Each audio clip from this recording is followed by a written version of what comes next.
പൊന്നായി ഇതാ വലിയ കുട്ടിയാവാൻ വേണ്ടി പോവാ. ആദ്യാക്ഷരം കുറിക്കുന്നതിന് മുന്നോടിയായിട്ട് പൊന്നായി എല്ലാവർക്കും ദക്ഷിണ കൊടുത്ത് അനുഗ്രഹം വാങ്ങും.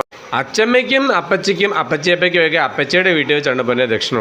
പിന്നെ വേണ്ട പൊന്നയുടെ വല്യച്ചാച്ചയ്ക്കും ദക്ഷിണ കൊടുത്തു. ഏട്ടായിമാർക്ക് വലിയേട്ടയ്ക്ക് ദക്ഷിണ കൊടുത്ത് കാലത്തൊട്ട് അനുഗ്രഹം വാങ്ങിച്ചിട്ടുണ്ട്. കുഞ്ഞേട്ടയ്ക്ക് ദക്ഷിണ കൊടുത്തു, കാലത്തൊട്ട് അനുഗ്രഹം വാങ്ങിച്ചിട്ടുണ്ട്. അതേ പൊന്നയുടെ പേമച്ചിക്ക് ദക്ഷിണ കൊടുത്തു, കാലത്തൊട്ട് അനുഗ്രഹം വാങ്ങിച്ചിട്ടുണ്ട്.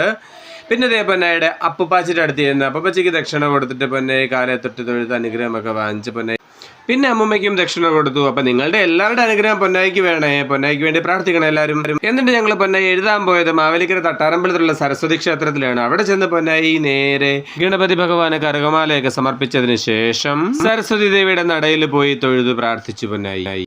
അങ്ങനെ തൊഴുതു പ്രാർത്ഥിച്ചതിന് ശേഷം ക്ഷേത്രത്തിലെ പൂജാരി ചൊല്ലിക്കൊടുത്ത് കയ്യിൽ പിടിച്ച് വരപ്പിച്ച ആദ്യാക്ഷരങ്ങൾ പൊന്നായി അവിടെ കുറിച്ച്. പൊന്നയുടെ ജീവിതത്തിലെ ഏറ്റവും വലിയൊരു മുഹൂർത്തമാണ്. അപ്പം എല്ലാവരുടെ അനുഗ്രഹങ്ങൾ ഉണ്ടാവണം. Thank you for watching. By.